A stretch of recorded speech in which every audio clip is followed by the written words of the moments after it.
नमस्कार आणि राम राम मंडळी, तुमच्या सर्वांचं स्वागत आहे इन्फोटेक फोरम या यूट्यूब चॅनलवर। म्हाडाच्या मुंबई मंडळाची 2640 घरांच्या सोडतीची जाहिरात प्रसिद्ध करण्यात आली होती। या लॉटरीला 3 वेळा मुदतवाढ दिल्यानंतर या लॉटरीची मुदतवाढ संपली आणि म्हाडाच्या मुंबई मंडळाची आणि पुणे मंडळाची लॉटरी ही निवडणुकीच्या आचारसंहितेमध्ये अडकली। म्हाडाच्या मुंबई मंडळाकडून या अगोदर जे वेळापत्रक देण्यात आलेलं होतं, पहिली ड्राफ्ट यादी आणि अंतिमतः पात्र अर्जदारांची यादी, ही याच तारखांना पहिली ड्राफ्ट यादी आणि अंतिमतः पात्र अर्जदारांची यादी लागणार का, हा प्रश्न पडला होता। पण आता म्हाडाकडून पहिली ड्राफ्ट यादी ही प्रसिद्ध करण्यात आलेली आहे आणि ही ड्राफ्ट यादी कशी डाउनलोड करायची, कशी पाहायची, यामध्ये एकूण किती अर्जदार पात्र ठरलेले आहेत आणि एकूण किती अर्जदार अपात्र ठरलेले आहेत, वेगवेगळ्या योजनेनुसार एकूण किती अर्ज प्राप्त झालेले आहेत आणि एका घरासाठी सरासरी किती अर्ज आलेले आहेत, आणि जर तुमचा अर्ज जर अपात्र ठरला असेल किंवा रिजेक्ट झालेला असेल तर त्यासाठी काय करावं लागेल आणि त्याची प्रोसेस काय आहे, त्याबद्दलची सविस्तर माहिती आपण या व्हिडिओमध्ये पाहणार आहोत। त्यासाठी पूर्ण व्हिडिओ स्किप न करता शेवटपर्यंत पाहत राहा। जर या चॅनलला अजूनही सबस्क्राईब केलं नसेल तर सबस्क्राईब करा, बाजूच्या बेलवर क्लिक करून ऑल नोटिफिकेशनवर क्लिक करा, जेणेकरून नवीन व्हिडिओचे नोटिफिकेशन मिळेल आणि सर्वात आधी तुम्हाला व्हिडिओ पाहता येईल। तसेच अपडेटसाठी फेसबुक पेज आणि इंस्टाग्राम पेजला फॉलो करा। चला तर मग सुरुवात करूया। म्हाडाच्या मुंबई मंडळाकडून 2640 घरांच्या सोडतीची जाहिरात ही 30 मार्च रोजी प्रसिद्ध करण्यात आली होती। यानंतर लॉटरीला 3 वेळा मुदतवाढ देण्यात आली। या लॉटरीमध्ये अर्ज करण्यासाठीची मुदतवाढ 28 मे रोजी संपल्यानंतर या लॉटरीमध्ये अर्ज करणाऱ्यांची प्रारूप यादी ही 10 मे रोजी लागणार होती आणि ही प्रारूप यादी वेळेवरती लागणार की ही पुढे ढकलली जाणार, याबद्दल सर्व अर्जदारांना शंका होती। पण आता म्हाडाच्या मुंबई मंडळाकडून प्राप्त अर्जदारांची पहिली ड्राफ्ट लिस्ट ही लावण्यात आलेली आहे। तसेच यामध्ये अपात्र अर्जदारांची संख्यासुद्धा दिलेली आहे आणि यासाठी काय करावं लागेल, त्याचं नेमकं कारण काय आहे, याबद्दलची माहिती दिलेली आहे। आता आपण ही पहिली ड्राफ्ट यादी कशी पाहायची किंवा कशी डाउनलोड करायची त्याबद्दलची माहिती घेऊया। सर्वात पहिल्यांदा गुगलवरती जाऊन housing.mahda.gov.in या संकेतस्थळावरती जायचं आहे। या संकेतस्थळावरती गेल्यानंतर अशा प्रकारचं हे होम पेज ओपन होईल।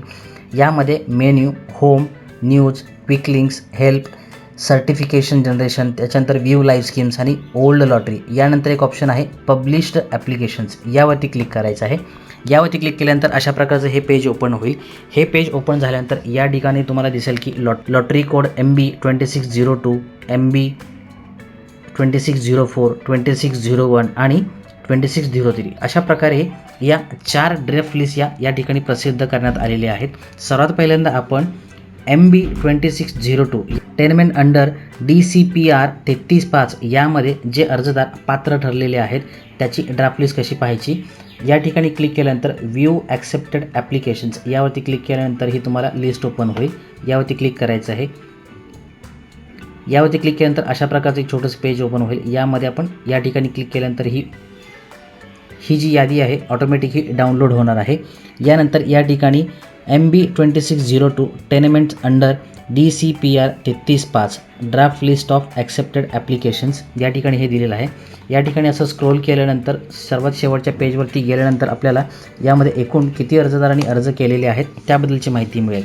या 2 नंबरच्या ड्राफ्ट लिस्टमध्ये संकेत क्रमांक 547 ते 556 मध्ये कोणकोणत्या अर्जदारांनी जे अर्ज केलेले आहेत त्याबद्दलची माहिती या ठिकाणी मिळते। या संकेतक्रमामध्ये म्हणजेच 547 ते 556 आणि या 2 नंबरच्या ड्राफ्ट यादीमध्ये एकूण अर्जदारांनी 23,297 अर्जदार हे पात्र झालेले आहेत आणि या ठिकाणी 371 घरे आहेत।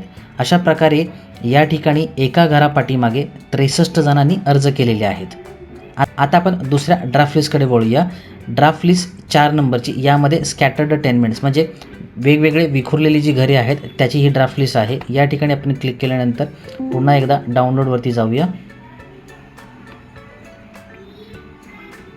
डाउनलोडवरती क्लिक केल्यानंतर आपल्याला अशा या ठिकाणी दिसेल की या प्रारूप यादीमध्ये संकेत क्रमांक 412B ते संकेत क्रमांक 299B जे होते ते या ठिकाणी अर्ज करण्यात आलेले आहेत आणि या ठिकाणी एकूण 36,370 अर्ज आलेले आहेत आणि या सर्व संकेतक्रमामध्ये एकूण 319 घरेही उपलब्ध आहेत आणि या संकेतक्रमामध्ये सरासरी एका घरासाठी 114 अर्ज आलेले आहेत। सर्वात जास्त जे अर्ज आलेले आहेत या विखुरलेल्या ज्या सदनिका आहेत यासाठीच आलेले आहेत।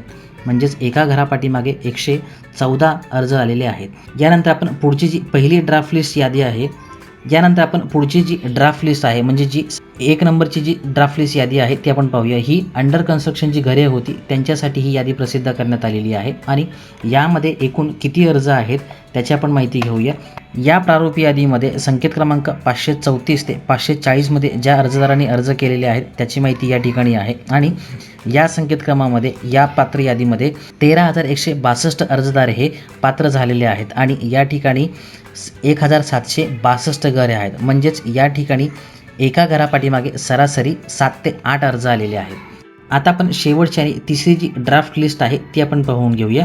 यामध्ये DCPR 33/7 अंतर्गत जी घरे आहेत त्याबद्दलची या ठिकाणी माहिती मिळणार आहे आणि यामध्ये संकेत क्रमांक 557 ते संकेत क्रमांक 568 यामध्ये जे अर्जदारांनी अर्ज केलेले आहेत त्याबद्दलची या ठिकाणी आपल्याला माहिती मिळणार आहे आणि यामध्ये 2,229 अर्जदार हे पात्र झालेले असून या ठिकाणी 188 घरे उपलब्ध आहेत आणि प्रत्येक घरापाठीमागे सरासरी 12 अर्ज आलेले आहेत। अशा प्रकारची ही ड्राफ्ट लिस्ट आपल्याला पाहायला मिळणार आहे आणि आता आपण अपात्र अर्जदारांची यादी कशी पाहायची किंवा त्यासाठी काय करावं लागणार आहे त्याबद्दलची माहिती घेऊया। ज्या 4 ड्राफ्ट लिस्ट लागलेल्या आहेत यापैकी कोणत्याही एका ठिकाणी जाऊन व्ह्यू रिजेक्टेड ॲप्लिकेशन्स यावरती क्लिक करायचं आहे। अशा प्रकारचं पेज ओपन होईल। यानंतर आपण डाउनलोडवरती क्लिक करायचं आहे। डाउनलोडवरती क्लिक केल्यानंतर अशा प्रकारचं एक पत्रक हे दिसणार आहे। या ठिकाणी मुंबई गृहनिर्माण व क्षेत्रविकास मंडळ मुंबई मंडळ ऑनलाईन सोडत 2026 हे 10 जून 2026ला परिपत्रक काढण्यात आलेलं होतं। प्रारूप अपात्र अर्जदारांची यादी मुंबई मंडळ सोडत 2026 करिता प्राप्त अर्जातील खालील नमूद केलेल्या कारणांमुळे अपात्र ठरवण्यात येत आहे। तरी अपात्र ठरवण्यात आलेल्या अर्जदारांना याबाबत काही हरकती असल्यास housing.mahada.gov.in या संकेतस्थळावरती जायचं आहे। त्या ठिकाणी आपलं लॉग इन करायचं आहे आणि लॉग इन केल्यानंतर माय इश्यू या मेनूमध्ये जाऊन रेज ग्रीव्हन्स ऑब्जेक्शन सजेशन्स हा पर्याय वापरून त्या नोंदवाव्यात किंवा महाराष्ट्र किंवा मुंबई गृहनिर्माण व क्षेत्रविकास मंडळाच्या पणन कक्षामध्ये प्रत्यक्ष हजर राहून याबद्दल सादर करायचं आहे। आपलं जे ऑब्जेक्शन आहे ते सादर करायचं आहे किंवा जी कागदपत्रे असणार आहेत ती घेऊन जायचं आहे। या कालावधीमध्ये अर्जदाराकडून हरकत प्राप्त न झाल्यास अर्जदाराचे काही म्हणणे नाही असे गृहीत धरण्यात येईल व या पश्चात अर्जदार यांनी कुठल्याही अर्जाची विनंतीची तक्रारीची दखल घेतली जाणार नाही याची कृपया नोंदणी घ्यावी। सोडतीसाठी पात्र व अपात्र अर्जदारांची अंतिम यादी ही 16 जून 2026 रोजी दुपारी 3 वाजता housing.mahada.gov.in या संकेतस्थळावरती जाहीर करण्यात येईल आणि या ठिकाणी थोडंसं स्क्रोल केल्यानंतर या ठिकाणी जे अपात्र अर्जदार आहेत त्याबद्दलची माहिती दिसेल। आता आपण उदाहरणतः या ठिकाणी हे अर्जदाराचं नाव आहे, ॲप्लिकेशन नंबर आहे, कोणत्या कॅटेगरीमध्ये केलेलं आहे आणि कोणत्या योजनेसाठी अर्ज केलेला आहे आणि रिजेक्ट जे रिझन आहे म्हणजे तुमचा अर्ज का अपात्र झालेला आहे, जसं डोमेसाईल सर्टिफिकेट डिस्क्रिपन्सी, यानंतर इन्कम डिस्क्रिपन्सी, अशा प्रकारचे हे वेगवेगळे या ठिकाणी जे रिजेक्शनचे रिमार्क आहेत ते सुद्धा दिलेले आहे। जसं AR certificate discrepancy, domicile certificate discrepancy, spouse Aadhaar PAN discrepancy, असे वेगवेगळे जे कोणत्या कारणास्तव अर्ज अपात्र झालेले आहेत त्याबद्दलची माहिती किंवा त्याचं रिझन दिलेलं आहे आणि एकूण 316 अर्जदार हे अपात्र झालेले आहेत। आणि याबद्दल जर तुम्हाला काही हरकती नोंदवायच्या असतील तर त्या ठिकाणी ऑनलाईन पद्धतीने तुम्ही जाऊन त्या ठिकाणी तुमचं ग्रीव्हन्स किंवा ऑब्जेक्शन घेऊ शकता आणि त्या ठिकाणी तुम्हाला ते डॉक्युमेंट अपलोड करावे लागतील किंवा तुम्ही प्रत्यक्ष म्हाडाच्या मुंबई मंडळाच्या पणन विभागाच्या ऑफिसमध्ये जाऊन त्या ठिकाणी तुमचे डॉक्युमेंट दाखवून ते तुम्ही हरकती नोंदवू शकता आणि तुमचं नाव अपात्र जे आहे ते तुम्ही पात्र अर्जदारांच्या यादीमध्ये नक्कीच करू शकता। अशाच प्रकारची वेगवेगळी आणि उपयुक्त माहिती मिळवण्यासाठी इन्फोटेक फोरम चॅनलला सबस्क्राईब करा, बाजूच्या बेलवर क्लिक करा जेणेकरून तुम्हाला सर्वात आधी नोटिफिकेशन येईल आणि व्हिडिओ पाहता येईल। लाईक करा, शेअर करा, काही अडचण किंवा सजेशन असल्यास कमेंट करायला विसरू नका। धन्यवाद। पुन्हा भेटूया नवीन व्हिडिओ सोबत। जय हिंद,